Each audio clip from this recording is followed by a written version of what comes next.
Saturnalia!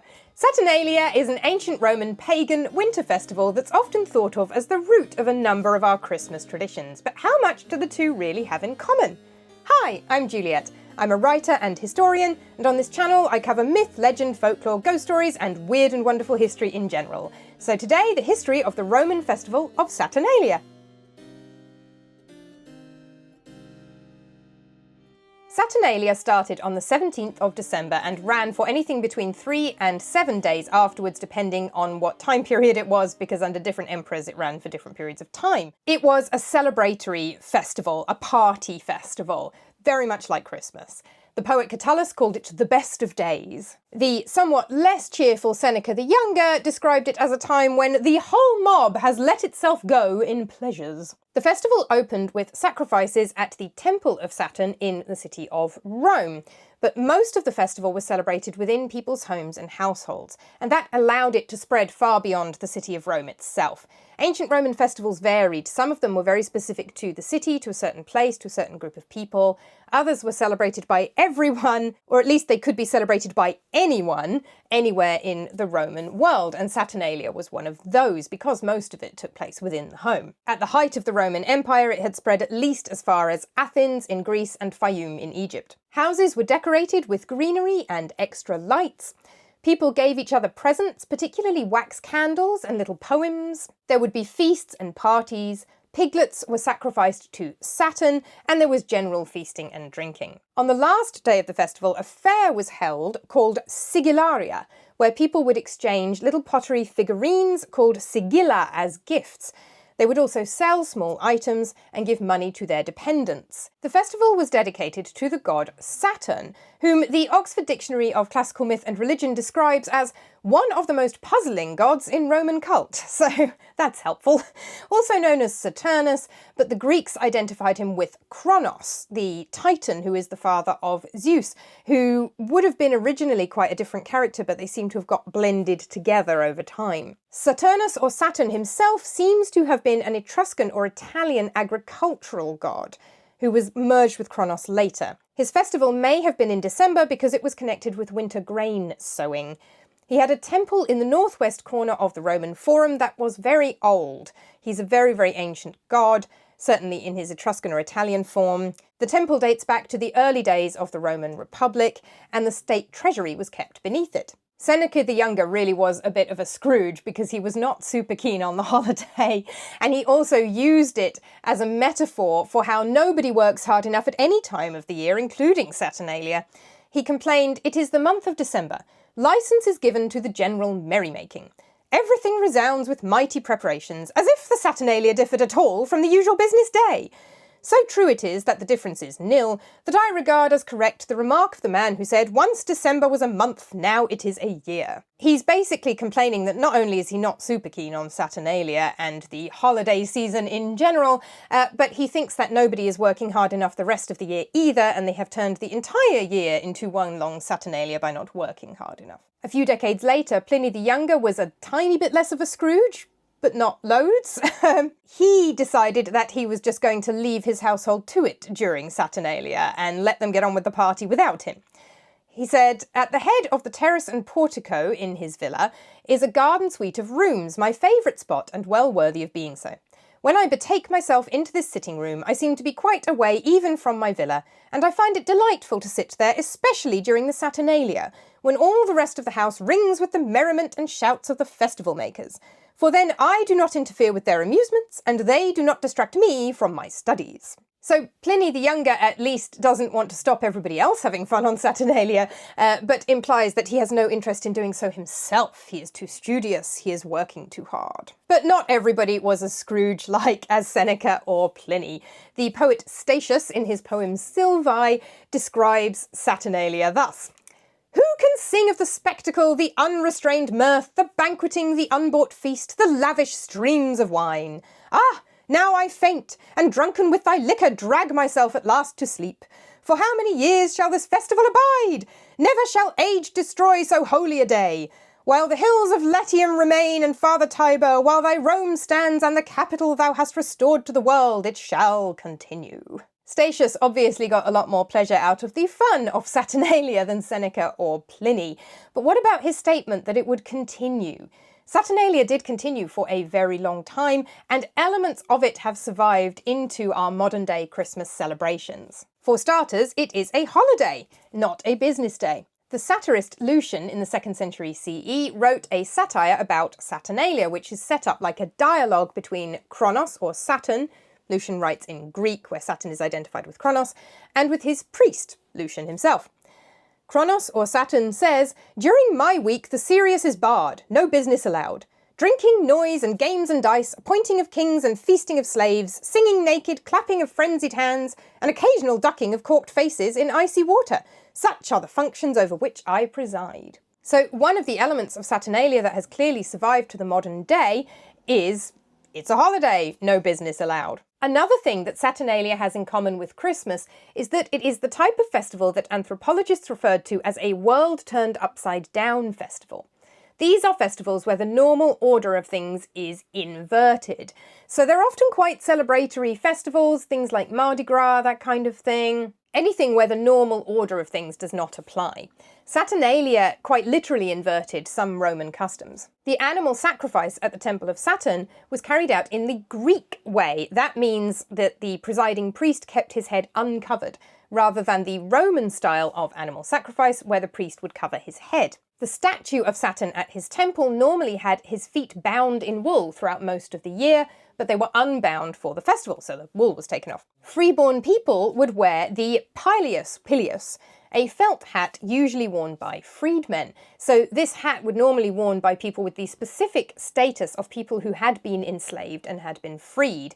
But on Saturnalia, freeborn people would wear it as well. They also wore leisure wear, leisure clothes, so no togas, nothing formal. And masters would wait on their slaves or allow the slaves to eat first, rather than, obviously, the normal thing of being waited on by them. Or if you are Pliny the Younger, then you just allowed your slaves to have their feast and their party over in the villa and left them to it. So it depends on the master. As with anything involving the enslavement of other people, everything depends on the master who has ultimate control, but that was the tradition. And that carries through to Christmas and New Year traditions for centuries, because if you've ever watched Downton Abbey, you might be familiar with the concept of the servants' ball around New Year's, where the aristocracy in England would dance with their servants, which is clearly out of the normal order of things. Saturnalia had a general theme of freedom and liberation. So whether Christmas has quite the same theme is debatable, although theologically speaking in Christianity, Jesus' coming brings freedom from sin and so on. So there is a sense of freedom, albeit maybe kind of the specific sense of freedom doesn't apply quite so much to Christmas in the modern world, partly because we don't have quite the same social structure, shall we say. Another custom that carried through to Christmas celebrations for centuries was that of choosing a king of the Saturnalia, or prince of the Saturnalia. The Latin term was Saturnalicius princeps. Princeps means first, and it's the root of our word. Prince, it's also the title that the Emperor Augustus took for himself along with Imperator, because Augustus was very keen not to be seen as a king, because when Julius Caesar started to behave a little bit too much like a king, he got stabbed quite a lot. So Augustus always called himself Princeps, first. There's meant to be a first among equals vibe to it. This is obviously not how Augustan politics actually worked, but that was the propaganda. So Princeps is prince of the Saturnalia, rather than rex, king. One member of the household would be chosen by lot to be princeps, master or mistress, it could be a woman, of everybody else, and they would be able to give orders to everyone and make them do silly things. For example, the Emperor Nero once ordered his stepbrother and rival Britannicus to recite an embarrassing poem when Nero was prince of the Saturnalia. Later in medieval Europe, this became the custom of choosing a king of the bean. A bean was put into a cake, and whoever got it in their portion of cake would become temporary king, sometimes known as the Lord of Misrule. Thomas Thistleton Dyer, writing about British popular customs in 1876, described this as an ancient custom that was followed on the 12th night, or Epiphany, so the 5th or 6th of January, and often involved choosing a king and a queen. Eventually the bean became a coin, and even later than that, the coin became the sixpence in a Christmas pudding, which if you're interested in that, check out my video on Christmas pudding here. The king and queen would be dressed in fancy clothes for church, and they would be cheered and have songs sung in their honour. And in both cases, both the prince of the Saturnalia and the king and queen of the bean, a lot of alcohol was involved. The Saturnalia actually lasted quite a long time as a festival in its own right, and even existed briefly alongside Christmas. Macrobius wrote a text called Saturnalia in the 5th century CE, following the form of the philosophical dialogue, kind of aping Plato's famous text Symposium from the 5th century BCE. By the time Macrobius wrote this text, any religion except for Christianity was illegal in the Roman Empire. All other religions had been outlawed by Emperor Theodosius in the late 4th century. So it was not legal to be anything other than Christian, but Saturnalia does still seem to have been around. Macrobius's text is set deliberately in the 4th century, in the past, a point before everything else was illegal, and features several different historical characters, including pagans, who are from different time periods, and it's all mixed up together. So it's not an accurate representation of any specific celebration of the Saturnalia. But it does give a general idea of the festival, and it also indicates that Saturnalia is still well known enough to be the centrepiece of a text like this by the 5th century CE. We know that it was being celebrated at least well into the 4th century, sometimes under the name of Brumalia, from Bruma, the shortest day. The solstice, the winter solstice in the Julian calendar, is the 25th of December, interestingly enough, albeit Saturnalia is of course celebrated from the 17th to about the 21st. Christmas was at that time relatively recently established. The first reference to the 25th of December as the Nativity of Jesus is in the calendar of Philocalus from 354 CE, which also lists the 17th of December as the Ludi Saturnalia, the Saturnalian Games. We have to assume that in a Christian context, this is not what a Ludi would have been in years past, which is gladiatorial combat, but Ludi in the sense of playing games, parties and festivals. The 25th of December was the birthday of Sol Invictus, that is victorious sun, in the mystery cult dedicated to Mithras, as well as being the winter solstice. So presumably that's why the Christians picked up on it, to make it the day they chose to celebrate the nativity of Jesus.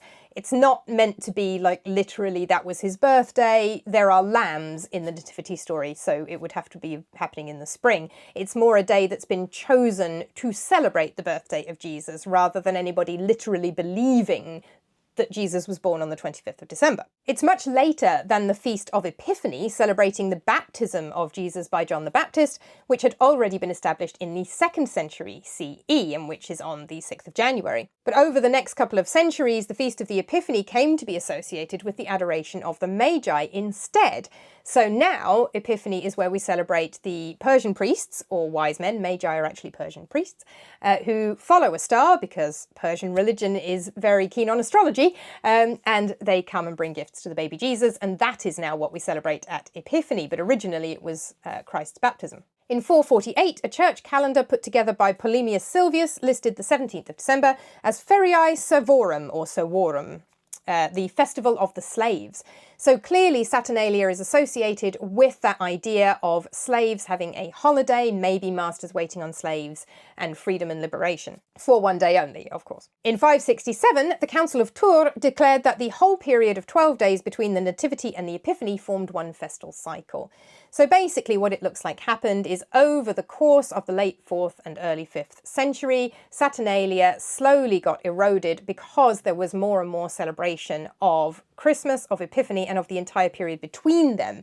And once you've got the 12 days of Christmas running from the 25th of December through to 12th night on the 5th of January and then Epiphany on the 6th, you don't really need another festival that's taking place from the 17th to the 21st of December or thereabouts. So Saturnalia eventually disappeared and its customs got absorbed into Christmas. And quite a few of those customs did. We've got the greenery, the extra lights, the feasting in general, giving each other presents, the social inversion, the king of the bean. Lots of elements of Saturnalia were eventually incorporated into the Christian Christmas festival. But they had coexisted both at the same time for a little while, and if people were celebrating both of them, that must have been a lot of feasting and drinking. Saturnalia probably eventually was got rid of because nobody could afford to do Saturnalia and Christmas within a week of each other. I hope you enjoyed this video. If you did, please do give it a like. If you love ancient Rome and Roman stuff, you might want to pick up Creepy Classics, Ghost Stories from Ancient Rome. This is my collection of 13 ancient Roman ghost stories retold for a modern audience. I've given the source for each one. There's an author's note at the back. 2 of them are from Pliny the Younger, who was much keener on ghost stories than he was on Saturnalia. So the book's available from Amazon, ebook or paperback, and if you have a Kindle Unlimited subscription, it's free to read on that one. So do pick that up if you fancy some spooky Christmas reading. And until next time, thank you for watching. Bye! Say hi, friend. High five. You good girl. High five. You good girl. You good girl. Yo, Saturnalia.